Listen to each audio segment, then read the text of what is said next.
Hello viewers, how are you all? Today in this video lecture we will discuss about very important topic of English language. Today's topic is modal verbs. और मुझे यकीन है I am sure very sure कि आज की video बहुत informative होने वाली है आपके लिए। अगर आपको ये वीडियो पसंद आए तो आपने इसको शेयर करना है अपने फ्रेंड्स के साथ ताकि वो भी इससे फ़ायदा उठा सकें। मॉडल वर्ब के बारे में जानने से पहले हमारे लिए ज़रूरी है कि हम जान लें कि वर्ब क्या होता है। Verb is king of English. तो इंग्लिश का ये किंग है verb. No sentence can be completed without a verb. तो इसके अलावा वर्ब होता क्या है? A verb tells what the noun does. कि नाउन क्या करता है ये वर्ब बताता है। ठीक है, ये एक्शन को बताता है। बीइंग होनी चाहिए, उसमें कोई डूइंग होनी चाहिए। ये वर्ब है। ये वर्ब हमें हर सारी चीज़ों के बारे में बताता है।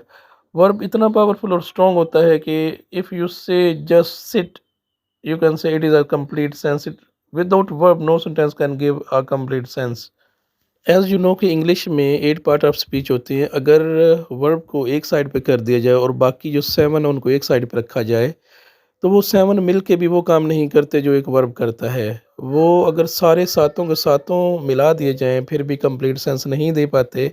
जबकि अगर वर्ब एक ही हो तो जैसे पहले मैंने कहा है कि सिट, इससे हमें पता चल जाता है कि हमें क्या कहा जा रहा है।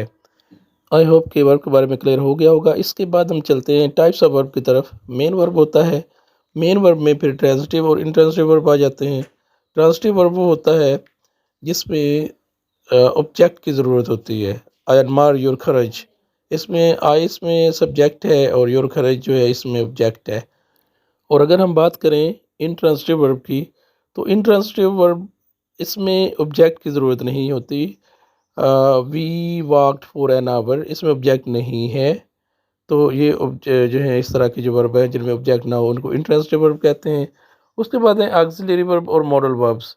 ऑक्सिलरी वर्ब जो होते हैं वो हेल्पिंग वर्ब होते हैं, एसोसिएटेड वर्ब होते हैं। तो असल में हमारा टॉपिक तो था मॉडल वर्ब्स का। ये बताना ज़रूरी था कि इसमें कोई वर्ब की जो और टाइप्स हैं डिटेल में हम इंशाल्लाह मॉडल वर्ब के बारे में ही बात करेंगे। फिर रेगुलर वर्ब होते हैं और फ्रेजल वर्ब भी होते हैं। तो उसके बाद लिंकिंग वर्ब होते हैं और स्टेटिव वर्ब होते हैं। लिंकिंग जो होते हैं वो सेंटेंस के पार्ट्स को लिंक करते हैं, जोड़ते हैं। अल्बर्टो वाज अ ग्रेट, अब वाज जो है इसके अंदर लिंकिंग वर्ब है। He had many talent but he could not utilize this, इसमें हैड जो है इसके अंदर लिंकिंग वर्ब है। उसके बाद स्टेटिव वर्ब है जो किसी स्टेट को बयान करते हैं। तो उस सारी चीज़ को डिस्कस करने के बाद आइए चलते हैं मॉडल वर्ब की तरफ। A modal verb is a kind of auxiliary verb that is used to express modalities. ये मोडालिटीज़ को शो करता है। ऑक्सिलरी वर्ब की वो टाइप है जो मोडालिटीज़ को शो करता है जिसमें स्टेट भी होता है और मोड्स भी होता है। सच एज पॉसिबिलिटीज़, इसके अंदर पॉसिबिलिटीज़ आती हैं, एबिलिटी आती है, प्रोहिबिशन, नेसेसिटी। ये 4 मेन जो है वो कॉमन है जिसके अंदर ये चीज़ें आनी चाहिए। यानी पॉसिबिलिटी को शो करता है, एबिलिटी को, प्रोहिबिशन और नेसेसिटी को। तो आप देखते ही हैं कि मॉडल वर्ब कितने हैं और कौन कौन से हैं। इसमें आपका कैन आ जाता है। कैन की पास्ट फॉर्म कुड होती है। उसके बाद विल आता है। विल की पास्ट फॉर्म वुड है। फिर मे आता है और मे की पास्ट फॉर्म जो है वो माइट है। फिर मस्ट आता है और उसके बाद फिर शेल आ रहा है। शेल की जो पास्ट फॉर्म है वो शुड होती है। तो ये कुछ मॉडल वर्ब्स थे। अब इनको फर्दर हम डिस्कस करेंगे वन बाय वन। कि उस सबसे पहले विल को डिस्कस कर लेते हैं। विल विलिंगनेस को शो करता है। एग्जाम्पल देखिए, he will not do it if you ask him. तो will you please shut the door. Will का नेक्स्ट फंक्शन जो है वो इंटेंशन है। इंटेंशन को भी शो करता है और मेनली फर्स्ट पर्सन की इंटेंशन को शो करता है। I promise I will call you tonight. इस तरह प्रिडिक्शन के लिए भी ये यूज़ होता है। और फिर उसके बाद हम बात करेंगे वुड की। वुड भी विलिंगनेस को शो करता है। Would you please let us go. और characteristics of activity in the past, जब ये पास्ट में किसी एक्टिविटी की करेक्टरिस्टिक्स को बयान करता है तो वो भी ये वुड हम यूज़ कर सकते हैं। उसके बाद शेल की बारी है। इंटेंशन ऑफ स्पीकर, ये स्पीकर जो होता है ना बात करने वाला, उसकी इंटेंशन को शो करते हैं। आई शैल नॉट बिलोंग, ये इसकी एग्जांपल है। In semi legal language the driver shall produce his her licence on the demand. तो ये इस तरह भी यानी सेमी लीगल लैंग्वेज में भी ये यूज़ हो सकता है। इसके बाद शुड की बारी है। ऑब्लिगेशन और प्रोबेबिलिटीज़ को ये शो करता है। Should we should obey our parents. Next example है we should respect our teachers, और प्रोबेबिलिटी में ये आता है he should be in London now. तो नेक्स्ट जो है वो कैन है। एबिलिटी को शो करता है, परमिशन के लिए भी यूज़ होता है, पॉसिबिलिटी के लिए भी। पहले एबिलिटी की एग्जांपल चेक कर लेते हैं। She can sing very well but she can't dance. उसके बाद परमिशन है you can use my phone. ये परमिशन आप दे रहे हैं किसी को, can I use your phone, ये यहाँ पे परमिशन मांगी जा रही है। नेक्स्ट पॉसिबिलिटी है anyone can win a lottery. तो ये है पॉसिबिलिटी के लिए। तो इसका मतलब ये हुआ कि कैन थ्री फंक्शनल होता है। तो उसके बाद कैन की पास्ट फॉर्म कुड है। कुड की इसमें एबिलिटी भी हो सकती है, परमिशन भी और पॉसिबिलिटी भी।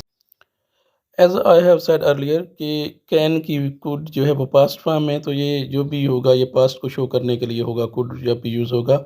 उसके बाद मे की बात करते हैं, तो मे में परमिशन होती है और पॉसिबिलिटी होती है। मे आई कम इन, ये आस्किंग के लिए है। यू मे गो नाउ, ये गिविंग के लिए है।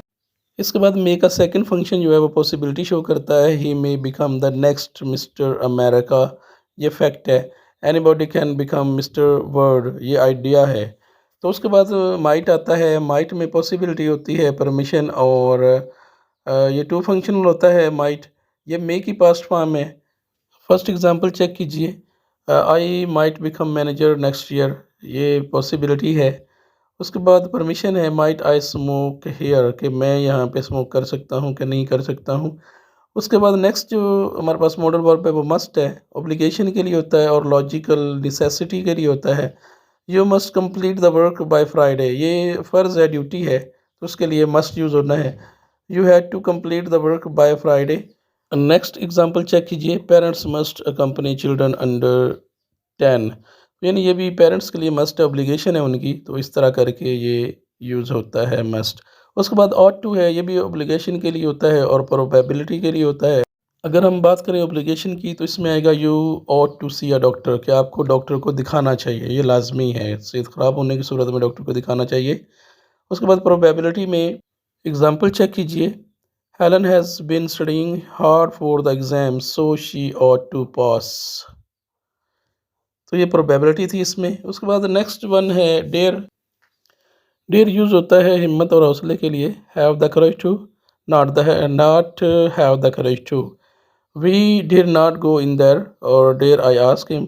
And the last example of dare, he dare not complain, यानी उसमें हिम्मत हौसला नहीं था कंप्लेन करने का। इस तरह करके हमने मॉडल वर्ब्स को डिस्कस किया। एंड आई एम श्योर कि अगर आपने इस वीडियो को ध्यान से देखा है तो आप मॉडल वर्ब्स और इसके फंक्शन के बारे में जान चुके होंगे। अगर कोई किसी को अबहम रह गया है, कोई मसला दरपेश हो, तो आप कमेंट सेक्शन में बता सकते हैं। वीडियो को लाइक एंड शेयर कीजिए। अस्सलाम वालेकुम रहमतुल्लाहि व बरकातहू।